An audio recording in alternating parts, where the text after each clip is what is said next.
Hi guys, welcome back to my channel Pavi's trails. ಇವತ್ತು ನಾನು ಮನೆಯಲ್ಲಿ ಸಿಂಪಲ್ಲಾಗಿ egg sukka masala dry egg ಮಾಡ್ಕೊಳ್ಳೋದು ಅಂತ ತೋರಿಸ್ಕೊಡ್ತೀನಿ. ಇದು ತುಂಬ ಸಿಂಪಲ್ ರೆಸಿಪಿ, ಯಾರು ಬೇಕಾದ್ರೂ ಮಾಡ್ಕೋಬೋದು. ತುಂಬ ಈಸಿಯಾಗಿ ಕ್ವಿಕ್ಕಾಗುತ್ತೆ. ಬನ್ನಿ ರೆಸಿಪಿ ನೋಡೋಣ ಹೇಗೆ ಮಾಡೋದು ಅಂತ. ಮೊದಲಿಗೆ ನಾನಿಲ್ಲಿ ಒಂದು ಬೌಲ್ ತೊಗೊಂಡು ಇಲ್ಲಿ ಮಸಾಲ ಪೇಸ್ಟ್ ರೆಡಿ ಮಾಡ್ಕೊತಾ ಇದ್ದೀನಿ. 1 ಸ್ಪೂನ್ ಧನಿಯಾ ಪುಡಿ ಹಾಕ್ಕೊಂಡಿದ್ದೀನಿ, ಒಂದು 1/4 ಚಮಚ ಅರಿಶಿನದ ಪುಡಿ, ಇದಾದಮೇಲೆ ಒಂದು 1/4 ಸ್ಪೂನಷ್ಟು ಪೆಪ್ಪರ್ ಪುಡಿ. ಪೆಪ್ಪರ್ ನಿಮ್ಗೆ ಎಷ್ಟು ಬೇಕೋ ಅಷ್ಟು ನೋಡ್ಕೊಂಡು ಹಾಕ್ಕೊಳ್ಳಿ. ಇದಾದಮೇಲೆ 1/4 ಚಮಚದಷ್ಟು ಗರಂ ಮಸಾಲ.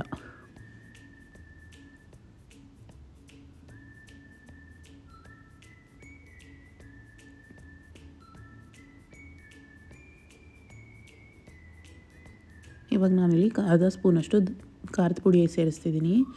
ಖಾರದ ಪುಡಿ ಖಾರ ನಿಮ್ಗೆ ಎಷ್ಟು ಬೇಕೋ ನೋಡ್ಕೊಂಡು ಹಾಕ್ಕೊಳ್ಳಿ. ಇದಾದಮೇಲೆ 1 ಸ್ಪೂನಷ್ಟು ಎಗ್ ಮಸಾಲ, ಯಾವುದಾದ್ರೂ store bought egg masala recipe use ಮಾಡ್ಬೋದು. ಇದಾದಮೇಲೆ ರುಚಿಗೆ ಎಷ್ಟು ಬೇಕೋ ಉಪ್ಪು, ನಾನಿಲ್ಲಿ 5 ಮೊಟ್ಟೆ ಯೂಸ್ ಮಾಡ್ತಿದ್ದೀನಿ. ಸೊ 5 ಮೊಟ್ಟೆಗಾಗೋಷ್ಟು ಉಪ್ಪು ಎಷ್ಟು ಬೇಕೋ ನೋಡ್ಕೊಂಡು ಹಾಕ್ಕೊಂಡಿದ್ದೀನಿ. ನೀವು ಎಷ್ಟು ಯೂಸ್ ಮಾಡ್ತಿರೋ ಮೊಟ್ಟೆ ಅದ್ರ ಬೇಸಿಸ್ ಮೇಲೆ ಉಪ್ಪು ಹಾಕ್ಕೊಳ್ಳಿ. ಇದಾದಮೇಲೆ ಸ್ವಲ್ಪ ಶುಂಠಿ ಮತ್ತು ಬೆಳ್ಳುಳ್ಳಿ ಪೇಸ್ಟ್ ಹಾಕ್ಕೊಂಡು, ಅದರಲ್ಲಿ ಶುಂಠಿ ಬೆಳ್ಳುಳ್ಳಿ ಪೇಸ್ಟಲ್ಲಿ ನೀರಿನ ಅಂಶ ಇತ್ತು. ಸೊ ಆ ನೀರಿರೋದ್ರಿಂದ ಮಸಾಲ ಪೇಸ್ಟ್ ಸ್ವಲ್ಪ ನೀರಾಗಿ ಬರುತ್ತೆ. ಇದಕ್ಕೆ ಇನ್ನೊಂದು ಸ್ವಲ್ಪ ನೀರು ಹಾಕ್ಕೊಂಡು ನಾನು ಸ್ವಲ್ಪ ಪೇಸ್ಟ್ನ ರೆಡಿ ಮಾಡ್ಕೊತೀನಿ.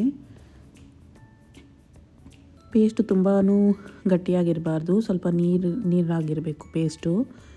ಸೊ ನಾನಿಲ್ಲಿ ಸ್ವಲ್ಪ ನೀರು ಹಾಕ್ಕೊಂಡು ಪೇಸ್ಟ್ನ ಕನ್ಸಿಸ್ಟೆನ್ಸಿ ಅಡ್ಜಸ್ಟ್ ಮಾಡ್ಕೊತಿದ್ದೀನಿ. ನೀವು ತುಂಬಾ ಗಟ್ಟಿಯಾಗಿ ಇಟ್ಕೋಬೇಡಿ ಪೇಸ್ಟು. ನೋಡಿ, ಈ ಥರ ಕನ್ಸಿಸ್ಟೆನ್ಸಿ ರೀಚ್ ಆಗಬೇಕು.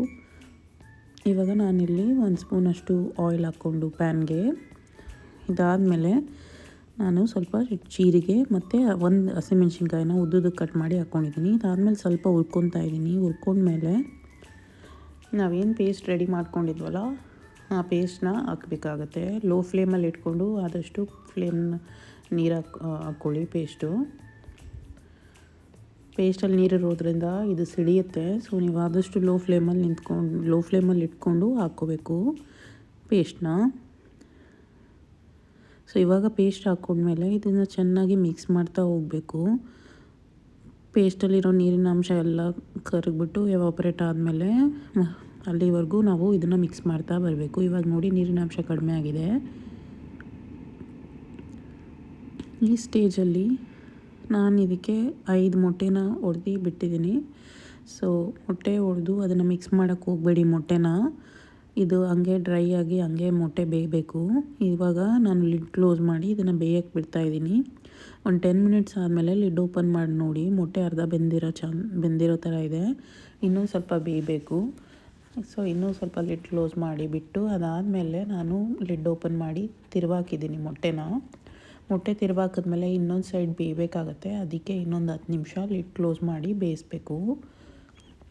2 ಕಡೆನೂ ಈವನ್ ಆಗಿ ಬೇಯಬೇಕು ಮೊಟ್ಟೆ. ಅದಕ್ಕೆ ನಾನಿಲ್ಲಿ ಇನ್ನೊಂದು ಕಡೆ ತಿರುವಾಕಿ ಲಿಡ್ ಹಾಕಿ ಮುಚ್ಚಿ ಬೇಯಿಸ್ತಾ ಇದ್ದೀನಿ. ನೋಡಿ, ಇವಾಗ ಆಲ್ಮೋಸ್ಟ್ ಬೆಂದಿದೆ ಅನ್ನೋ ಥರ ಕಾಣಿಸ್ತಿದೆ. ಮೊಟ್ಟೆ ನಿಮಗೆ ಸಾಫ್ಟ್ ಬಾಯ್ಲ್ ಬೇಕಂದರೆ ನೀವು ಮುಂಚೆನೇ ಆಫ್ ಮಾಡ್ಬೋದು. ನಾನು ಇವಾಗ ಆಲ್ಮೋಸ್ಟ್ ಬೆಂದಿದೆ. ಅದಕ್ಕೆ ಇವಾಗ ಲಾಸ್ಟ್ ಫಿನಿಶಿಂಗಿಗೆ ಸ್ವಲ್ಪ ಕರಿಬೇವಿನ ಸೊಪ್ಪು ಹಾಕ್ತಾಯಿದ್ದೀನಿ ಮತ್ತು ಕೊರಿಯಾಂಡರ್ ಲೀವ್ಸು ಕಟ್ ಮಾಡಿ ಹಾಕಿದ್ದೀನಿ. ಇದು ಒಳ್ಳೆ ಫ್ಲೇವರ್ ಕೊಡುತ್ತೆ. ಇದು ಎಷ್ಟು ಬೇಕೋ ಅಷ್ಟು ನೋಡ್ಕೊಂಡು ಹಾಕ್ಕೊಳ್ಳಿ.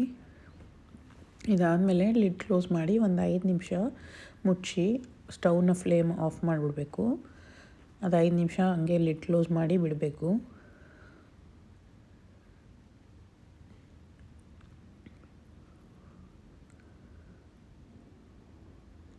ಇವಾಗ ಲಿಡ್ ಕ್ಲೋಸ್ ಮಾಡಿಟ್ಟಿದ್ದೀನಿ. ಒಂದು 5 ನಿಮಿಷ ಆದಮೇಲೆ ಲಿಡ್ ಓಪನ್ ಮಾಡಿ ನೋಡಿದ್ರೆ ನಿಮ್ಮದು egg sukka masala dry ready.